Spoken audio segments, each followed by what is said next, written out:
નમસ્કાર દર્શક મિત્રો, સિનોર સમાચારમાં હું મેઘા અગ્રવાલ આપનું હાર્દિક સ્વાગત કરું છું। આપ જોઈ રહ્યા છો સિનોર સમાચાર।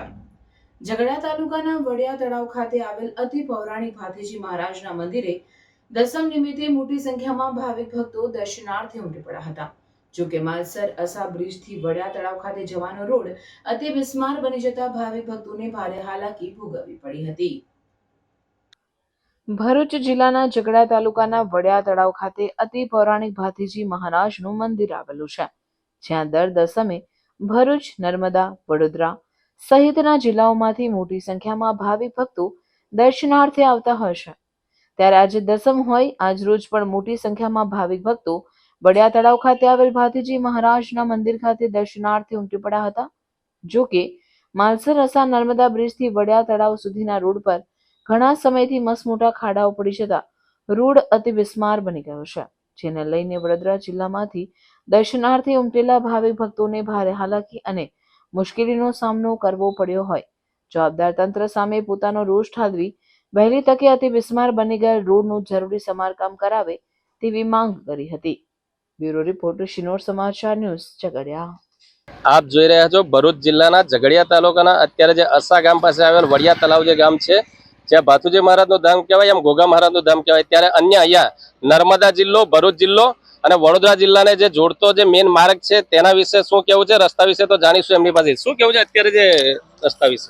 રસ્તાની હાલત તો એટલી બિસ્માર હાલત થઈ ગઈ છે રસ્તાની કે જેમાં 25 કિલોમીટર આગળથી રોડ છે, ડભોઈ તાલુકો, સિનોર તાલુકો, વડોદરા જિલ્લાને જોડતો જે રોડ છે અને બ્રિજ છે, એ બ્રિજ ક્લિયર કટ છે। એનાથી 5 કિલોમીટરનો આ રસ્તો એવો છે કે જેમાં અડધો કલાકનો ટાઈમ નીકળી જાય છે આવતા આવતા। એવા રસ્તામાં સત્તા પક્ષ શું કરી રહ્યું છે? ઘોર નિંદ્રામાં સૂતું જ રહ્યું છે।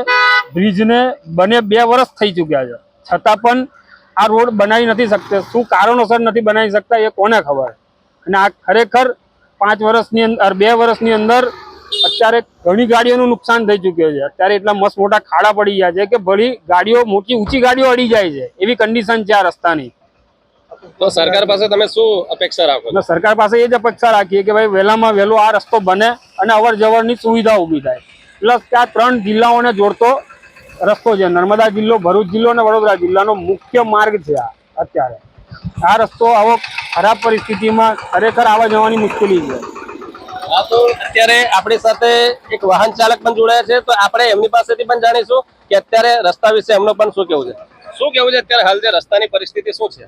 રસ્તાની પરિસ્થિતિ તો હાલ તો એટલી ખરાબ છે કે જેના માટે પબ્લિકને એટલી હેરાનગીરી છે કે જેની કોઈ હદ નહીં મળે। ગાડીમાં બી નુકસાન છે અને બધી રીતે જ નુકસાન છે આ રસ્તા ને। સરકાર તરફથી મારી માંગ છે કે જલ્દથી જલ્દ આ રસ્તાનો સુધારો થઈ જાય। હા, તો અત્યારે વાહન ચાલકનું પણ એમ કેવું છે કે જલ્દથી જલ્દ વહેલી તકે આ રસ્તાનું સમારકામ કરવામાં આવે અને જનતાની જે સમસ્યા છે એનું સોલ્યુશન કરવામાં આવે। સિનોર સમાચાર ન્યૂઝ, લવકેશ ઠાકોર।